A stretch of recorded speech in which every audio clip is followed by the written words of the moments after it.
In just 2 seasons, the New Orleans Pelicans' Jose Alvarado is on his way to becoming a somewhat unexpected NBA star. He's managed to turn an annoyance into an art form and excels at getting under his opponent's skin. From going undrafted in 2021 to becoming one of the most notable players on a star-studded Pelicans roster, there's much you still don't know about this 6-foot point guard. For instance, I'm sure you remember the "Can he shoot? Yes, I can shoot" incident with D'Angelo Russell that made him go viral a couple of seasons ago. But do you know how he got his nickname, Jose Grand Theft Alvarado? Or why the point god, Chris Paul, hates him so much? Or in general, why he seems to irritate many of today's NBA players? Stay tuned as we dive into these questions. But first, let's take a quick walk down memory lane. Jose Alvarado Martinez was born to a family of Puerto Rican descent in New York City on April 12, 1998. Young Jose wasn't really into basketball as a kid. He was more into football but was forced to quit after a neck injury in his early high school days. However, Alvarado never distanced himself from sports and shifted his focus to basketball. Despite being considered too short for the game, he was actually quite good at it, thanks to his immense work ethic and athleticism. One of Jose's first basketball coaches used to say that he played with so much heart, he didn't need to be tall.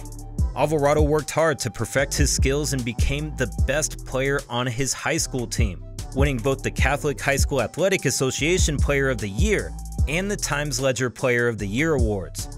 With his high school success, Jose caught the nation's attention and was ranked as a 4-star recruit by ESPN 100. Alvarado was offered a scholarship to play college basketball at Georgia Tech. He was thrilled at the opportunity to continue his education and play the game he loved at the next level.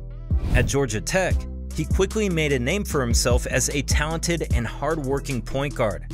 In his senior year, he led the Yellow Jackets to their first ACC championship since 1993. He was also the team's second-best scorer and won the ACC Defensive Player of the Year. And just to remind you, this guy is barely 6 foot tall.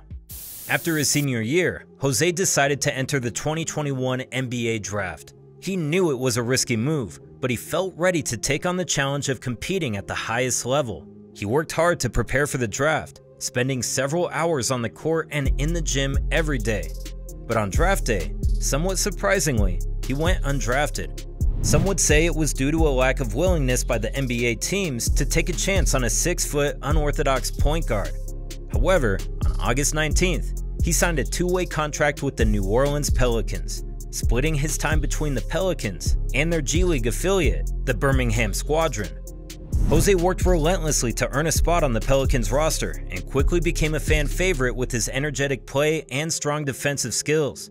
On March 28, 2022, Alvarado's 2-way deal was converted into a standard 4-year, $6.5 million contract.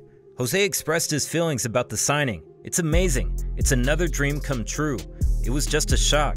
Signing the papers, smiling, and seeing my mom, dad, and my daughter. Everyone was just so excited." Jose went on to be a key rotation player for the team and helped lead them to the playoffs in his rookie season. The following 2022-23 NBA season saw Alvarado's overall game mature, as did his understanding of how to blend in with the Pelicans' other offensive weapons. His unique skill set as a slashing, pass-first point guard made him a great fit alongside big-time scorers like Zion and Brandon Ingram. Jose's style of consistently penetrating defenses to provide easy buckets for his teammates proved to be an essential part of their success. When Alvarado enters the game, it seems as if the entire dynamic of the game shifts. He has a way of motivating everyone on the court to play faster, while also raising his teammates' energy on both sides of the ball. But Alvarado's impact goes far beyond just that. Stats indicate that he's been an essential piece in both efficiency and scoring for the Pelicans when playing. When both Jose and starting point guard CJ McCollum team up on the court, the Pelicans outscore their opponents by an impressive 20 points per 100 possessions.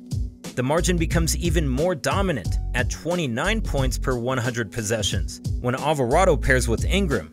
On the whole, the Pelicans' performance improves by 11 points per 100 possessions with Alvarado in action.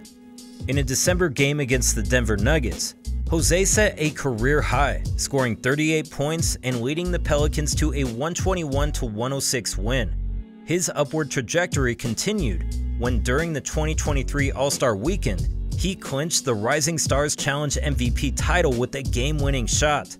However, just a couple of weeks later, the Pelicans revealed that Alvarado had sustained a stress reaction in his right tibia, which eventually ruled him out for the remainder of the season. Jose finished his sophomore year averaging 9 points and 3 assists in 21 minutes per game. The injury also ruled him out of the 2023 FIBA World Cup. Although eager to represent Puerto Rico and face teammate Brandon Ingram from the US team, the Pelicans opted for his exclusion due to the tibia injury. This decision was precautionary, prioritizing Alvarado's health for the upcoming NBA season. But let's not get completely off track from the reason I made this video. Remember the Jose Grand Theft Alvarado nickname you heard at the beginning of this video? Let's take a closer look at how he got this name.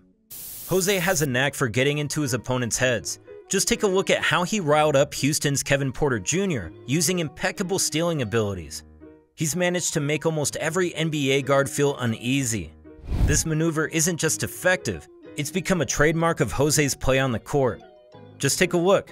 Alvarado hides in the corner of the baseline, making himself as small and invisible as possible. Then he sneaks along and waits for the perfect opportunity to strike from behind and steal the ball.